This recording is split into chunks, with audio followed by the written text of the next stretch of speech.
Alright, so here we are. We're about to actually begin our Star Trek journey. If you didn't check out the intro video, trust me, you're not missing much, just giving a basic idea of what we're going through. I actually quite imagine we're going to say a lot of the same things, roughly. Yeah. So just getting into this, we're starting with the first episode of Star Trek, the original series. Not the pilot episode, which is called The Cage. The first episode is in fact called The Man Trap. And I still can't believe it's called The Man Trap. And, yeah, it's called The Man Trap. If that's indicative of what we're about to witness going forward, I'm already here. Looking at the list here, like there are some really great titles coming up. Perfect. So I think from now on I'm gonna wait to tell you the title until we're about to watch it. I think it's gonna be super fun. Like that would be amazing. That is exactly how we should do this. Yeah. So what do we expect going in? I honestly have no clue. I'm excited for Shatner. Yeah, I'm excited for Shatner's performance. Ironically, I'm actually excited for Nimoy. Yeah, like I'm actually excited for Leonard Nimoy. I hear it's like one of the best actual performances in the original series. Aside from the other big thing I know about the original series going in is that the only characters we actually mostly focus on are Kirk, Spock, and McCoy. And that's about it. Which is surprisingly limited cast. Which is weird because, like, for a long time, I know as a kid, like, all I knew about Star Trek was George Takei. I think that was it. It was just George Takei because George Takei is such a personality, you know. I mean, I knew that Shatner was like the lead of the show, but beyond that, I did not know much. I've learned a little bit in the last couple of days. Yeah. In prep for this series, that is. Yeah. So what I'm thinking is going to happen is that I'm expecting probably some, like, generic space adventures to begin with, just to both test the audience and get production actually rolling. So I don't know. But who knows? Yeah, who knows? We're about to find out. So we're going to go into post-episode thoughts in a minute. We're about to watch The Man Trap. You know, I should have known that the man trap that the title of this episode was referring to was a woman. Because, you know, that's just what it is. You have the hands of a woman, my lord! Oh my god. Okay, so this episode's about a shapeshifter who has taken on the form of Dr. Leonard McCoy's former love, Nancy. Something that I think we sort of had to keep reminding ourselves of as we were watching. I was like, okay, wait, no, these are just humans. Like, these are just normal people. Yeah, they're from Earth. So, like, every now and then, like McCoy would call Kirk Jim, and I'd be like, that's weird. But I'm like, oh yeah, his name is James, and the nickname for that is Jim, and that makes sense. Yeah. So like, I don't know, it's just kind of funny for me because I was like, okay, just gotta like keep reminding myself of that. Because this is one of those things where, like, I normally don't like to say, oh, a show is, like, made in a specific time, and you need to remember that sometimes. I think this is one of those cases where, like, we need to remember that when the show is made, meaning it means that they're not going to make a lot of their, like, main cast aliens. Yeah, and also the fact that, like, because a lot of the show treats itself like, oh, we're doing some weird alien shit, and then it's like, oh yeah, Jim. You know, how you doing? We have fun nicknames for our fellow humans. Hey, Bones, how you doing? You know? Exactly. They call him Bones because he's a doctor, I guess, you know? Right. And I think that's just interesting. But also interesting that the first proper episode is focused on a character that I didn't know much about going in. Like, I knew, like, fucking nothing about McCoy. I was actually pleasantly surprised to learn this much about him. Yeah. The only thing I knew about McCoy going in was that my one friend told me that I think he's meant to, like, sort of be a racism allegory, like he is the racist. But we didn't, mostly towards Spock, I think. But we didn't see much of that here. They didn't interact much at all. No, they didn't. They had, maybe one scene at the end? Yeah. Where Spock beats the shit out of the alien? Yeah, okay, so production value wise, I don't think we're even gonna, like, talk about that much because, like, we're so used to classic TV. We watch so much of it. Like, we're big classic Doctor Who fans. Like, we love, like, Twilight Zone and the 60s Batman series and things like that. Yeah, you know, the production didn't bother me at all. No, there were some, like, I mean, one of the first things we said when we started watching it, we landed on this alien planet, and we were like, it's like watching the Hartnell era of Doctor Who in color. Yeah, exactly. You know, it's like this is what these sets would actually look like in the Hartnell era if we could see it in color. Right. I think I specifically thought of the Aztecs. You know, like in that big temple, and they walk inside there, and that room is really cramped, but it looks so big because it's in black and white. In the Hartnell era, here it's just like it's an ancient alien civilization that has weirdly neon lighting. Yeah. I think the only thing I noticed when on the planet was just that they were clearly in a hot studio. Yeah. Oh my god, they were all so sweaty. Although I pointed out towards the end it really worked, though, at least for Crater. Yeah. Because like, he's supposed to be all nervous. He's supposed to look all jittery.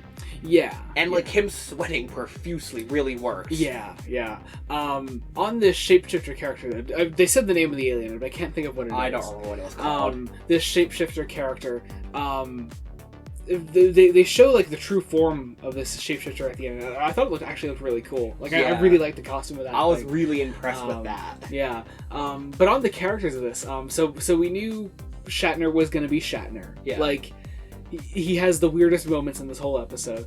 His run specifically. Leonard Nimoy is just a genuinely solid actor. Like he's like he is very much. I feel like he's just going to be the glue of this series because he just knows what he's doing in the center of it. Plus, it really helps that he has to act the professional one here. Mm-hmm. Everyone else is running around all emotional around him, and he's like, "Why is everyone crying?" Yeah, and he has to be like the super logical one. Yeah.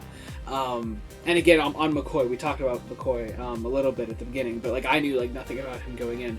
But I liked him. I liked DeForest Kelly as McCoy. I thought he was really cool. Yeah.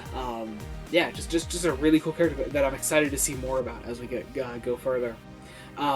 Also, we saw a few of the other like smaller side characters of the crew. We saw Ahura, Nichelle Nichols' character. I really liked the scenes that she had. I thought she like gave like a really strong first impression. And we saw a little bit of George Takei. He was there for like 2 or 3 scenes. Very very small. Very small, but it showed that he's like. It showed like what I thought was really impressive in terms of like what they had to do and what to accomplish with these smaller in my proverbial air quotes. Mm-hmm. Context is that like they showed what their jobs are. Mm-hmm. Yeah. Like the second you see Sulu, and what's her name, Janice, that came in to see Sulu. Yeah. That like you see like what he's doing with these plants and all that. And I loved that plant. That was just like it was just a hand. It was clearly a hand in like a little glove or something. Yeah, it just had like a pink glove on. It's like okay, that's kind of weird. But like you clearly saw what all of their jobs are, what the responsibilities that these people hold are. Yeah. And I don't know. I just really enjoyed that. This also had a massively higher body count than I would have guessed. Yeah, people fucking drop in this episode. Oh my god. I'm never gonna forget this guy's name now. Like he's the first character I grew attached to as like just a really funny thing in the episode. Darnell. Yeah, Darnell is like we show up on planet. We're not gonna talk about the whole episode in this detail, honestly. But like I love it. We show up on this planet. There's Kirk. There's McCoy. Some random asshole. Yeah, it's like I was like, oh Kirk, I know Kirk. Okay, McCoy, I'm vaguely familiar with him. They're here on this planet. And oh, who's this third guy? Oh, he's gonna fucking die, isn't he? And he does after like 5 minutes. Yeah.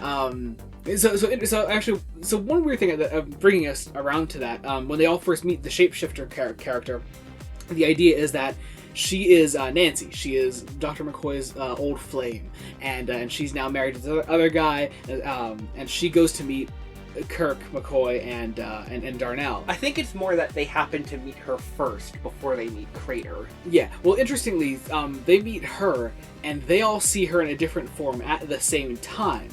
Which does not really jive with the way her powers work later. Then anything after that scene, the shapeshifter can only choose one form at a time, and has to like specifically choose how everybody sees them. Right. I think that's kind of weird. Like I would have thought it would have made more sense if they. Obviously, for production reasons, they couldn't keep doing that, I imagine. Mm-hmm. But, like, I think it would have made more sense if they went with that the whole time, since that was our starting understanding of her powers. Yeah.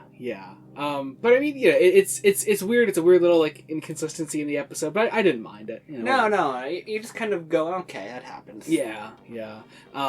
Also, my god, this episode was horny.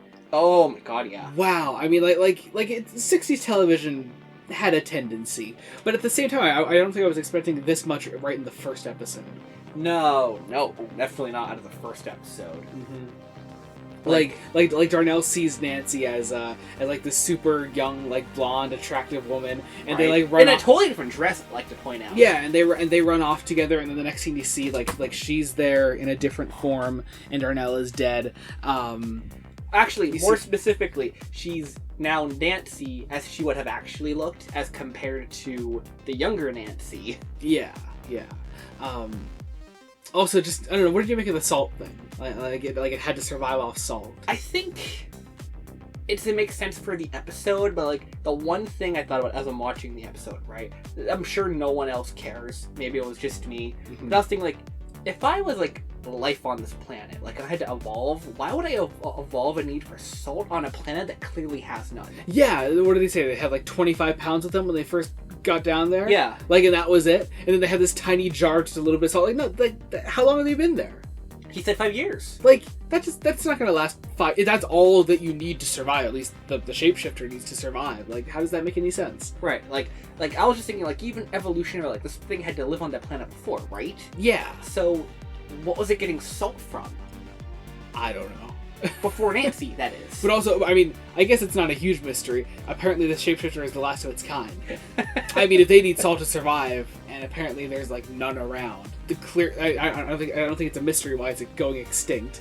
You know? That said, that does lead us to the great final scene for multiple reasons. Final scene is the shapeshifters with McCoy disguised as Nancy again, and she's like, "Oh, they're trying to kill me." Yeah, and Kirk comes in, and Kirk knows that it's a shapeshifter, and he goes to kill it. But McCoy stops Kirk from doing that, and then Spock comes in and is like, "No, you have to kill it." Oh yeah, and it's trying to currently kill Kirk, and McCoy's just doing nothing. Yeah, so Spock grabs the creature and just starts beating the piss out of this girl, like with the creature. Yeah, it's just a woman. He does it with like both hands cupped together in the weirdest like back and forth like bat swinging motion. It's the funniest shit. I loved it. But yeah, so that was that, and then McCoy does decide to kill it in the end, and it's actually a pretty dramatic moment. Like, it was the coolest, I think, best scene in the episode. Yeah. Again, for multiple reasons. Yeah, but like seeing McCoy's actual turmoil makes sense. Yeah. Like, in this context, like, it actually makes a lot of sense of what his problem is. Mm-hmm. Yeah. He's like, he can't accept that that's not Nancy. Yeah. He doesn't even know that Nancy's dead, which is actually more interesting. Yeah. They find out later that she's been dead about 1 or 2 years. Oh no, like the rest of the crew knew earlier. McCoy didn't even know that. Yeah. And then Crater says that she's been dead for like 1 or 2 years. Yeah. And yeah, it's just, I don't know, it's really interesting. The whole thing is just super interesting and bizarre and weird and hilarious, and I'm really... gonna be honest, I'm really hoping the rest of the show is like that. Yeah, exactly like that. But that was the first episode, and yeah, I'm really excited to go on. Also, one last note before we close out, the pace of this was actually really quick. Like, I don't know, it didn't feel like 50 minutes. No, I remember before we started this project, I think we were both under the impression that for some reason it was a 30-minute show. Oh yeah, because that's what TV was. Yeah, so we were like looking things up, and I was like, oh, it's a 50-minute show. Oh wow, I'm not ready for that. But this flew by. Yeah, like this totally flew by. We randomly checked how long we were in the episode. What, maybe 25 to 30 minutes in? Yeah, we were like halfway through, and I was like, oh, it didn't even feel like that. No, I thought we had a bunch of episode left. Yeah. So that was that. All right, that was the Man Trap. I guess that about does it. Wow, I'm baffled, and I'm ready. I'm so ready for more. I'm definitely ready to just keep going, at least for now. Yeah. So be sure to join us next week as we continue our Star Trek. I'm going to come up with a better outro, I swear. So until next time, this has been Joey Morgan. I'm Jacob. Goodbye.